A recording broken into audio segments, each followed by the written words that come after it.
All right, if you're in South Florida, you know the drill. Your AC isn't just a luxury. It's pretty much the MVP of your entire house, right? But have you ever stopped to think why it feels like it's in a fight for its life, like all the time?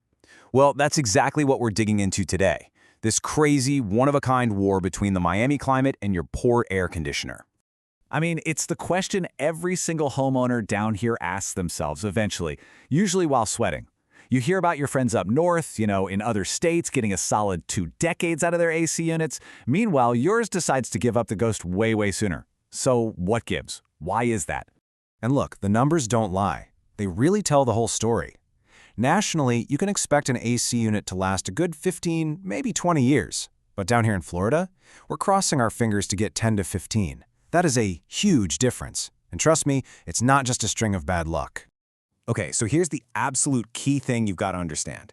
Your AC isn't just fighting off the heat. That's only half the story. It is literally in a constant, brutal war with an entire environment that seems like it was designed specifically to break it down from the outside in. So let's pull back the curtain and meet the villains of this story. We're going to break down the 4 main environmental factors that are waging this war on your AC. Think of them as the unseen enemies, working against your system 24/7, day in and day out. And what's kind of wild is how these things all team up against your system. First up, you've got the crazy high humidity. It's not just about feeling sticky, it actually makes things rust faster and creates this perfect damp party for mold. Then there's the salt air. You don't even have to be on the beach. It drifts miles inland and just eats away at the metal on your outdoor unit. Then you've got to add in our classic summer thunderstorms, right? Those cause power surges that can just fry the sensitive electronics inside. And to top it all off, our hard water. It leaves behind these mineral deposits that clog up the system's drain lines, which is a major headache. So when you have this constant environmental beatdown, it's no surprise that it leads to some very predictable problems. Let's get into the 4 most common ways ACs fail down here in Miami. The goal here is so you can spot the warning signs, the telltale signs of damage before things get really bad. All right, problem number 1. And this one's a sneaky one, refrigerant leaks. Think of this as the slow, quiet killer for your system. You remember that salty, corrosive air we were just talking about? Well, this is where it does some of its worst damage. It attacks the copper and aluminum lines that hold the refrigerant, creating these tiny little leaks that are super hard to even find. Now, right away, you'll notice your system just isn't cooling like it used to, and it's running all the time. But here's the real kicker. Running with low refrigerant will absolutely destroy your compressor, and that's the heart of your whole system, and by far the most expensive part to replace. Okay, moving on to problem number 2. This is an issue that doesn't just hurt your AC. Oh no, it can cause some serious damage to your entire house. We're talking about the dreaded clogged condensate drain. So your AC is basically a super-powered dehumidifier, right? Every single day, it's pulling gallons and gallons of water out of the humid Florida air. All that water has to go somewhere, and it's supposed to go out through a little pipe called a condensate drain line. But here's the problem. When you mix all that moisture with our hard water, you get this gross sludge of algae and mold that creates a nasty clog. And once it's clogged, that water has nowhere to go but back up and overflow. And that, my friends, leads to crazy expensive water damage on your ceilings, your walls, you name it. All right, problem number 3. Let's talk about the little guys that cause the biggest headaches. These are the electrical workhorses of your system, the capacitors and contactors. So what do these things even do? Well, they're basically the spark plugs for your AC's motors. They provide the jolt to get things running. The problem is, here in Florida, our cooling season is, well, it's most of the year. So these parts are working overtime, cycling on and off constantly under that intense heat. They just burn out way faster here than anywhere else. And while the parts themselves aren't super expensive, when one of them goes, your whole system just stops. Cold. It's completely dead in the water. And for our last common problem, number 4, this is the one you might actually smell before you ever see it. And it's the one that can really affect your family's health. Yep, we're talking about mold. Think about it. The inside of your air handler, that's the unit inside your house, is dark, it's damp, and it's cool. I mean, if you were a mold spore, you'd think you just checked into a 5-star all-inclusive resort. It's the perfect breeding ground.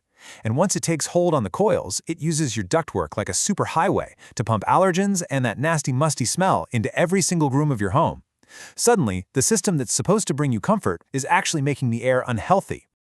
Okay, so the inevitable happens. Your system is on the fritz, and you're staring down a pretty hefty repair bill. This is the moment of truth. Do you repair it, or do you replace it? It's a huge decision. So let's talk about a really simple tool that can help you make the smart call. It's called the $5,000 rule. And it's just a super straightforward little formula that's designed to do one thing: help you avoid throwing good money after a bad, dying system.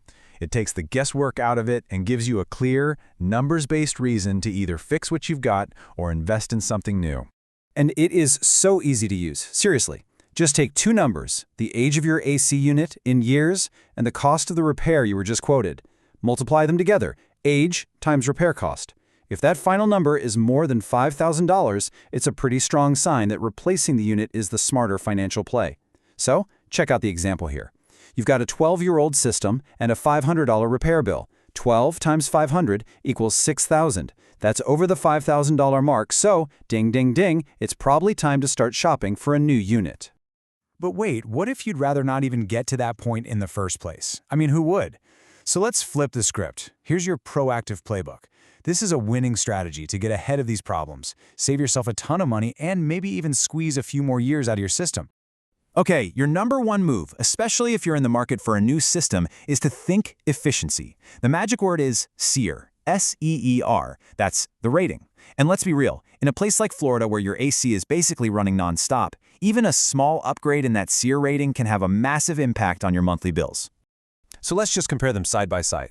A 14 SEER unit, that's the bare minimum the code allows. It's the baseline. But if you just step up to a 16 SEER system, you're going to use about 12% less electricity.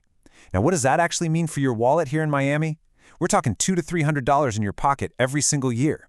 And as a bonus, it's also way better at pulling that sticky humidity out of the air, which just makes your house feel so much more comfortable. But whether your system is old or new, this is how you truly fight back. Your best defense is a good offense, and in the AC world, that means regular, proactive maintenance. A real service plan, a good one, should always hit these key points. They've got to clean the coils to get all that salt and gunk off. They need to check the refrigerant levels to make sure you're not heading for compressor failure. They absolutely have to test those electrical parts, the capacitors and contactors that we know love to fail. And, you guessed it, they have to flush that condensate drain line to stop those clogs before they can cause a flood. You know, when you boil it all down, it comes back to this one simple truth. Prevention will always cost you less than a full-blown emergency repair, especially when that emergency happens on the hottest, stickiest day in the middle of August. You know the one. I want you to just think about this number for a second. 300. That's about how many days a year your AC is on the front lines fighting for you here in South Florida. That's a staggering amount of work. It's almost 3 times the workload of a system up north. The wear and tear, the sheer strain on that machine is just immense. So, as we're all bracing for another long, hot, humid season, there's really only one question left to ask yourself. You now know exactly what your AC is up against. The question is it ready for the fight?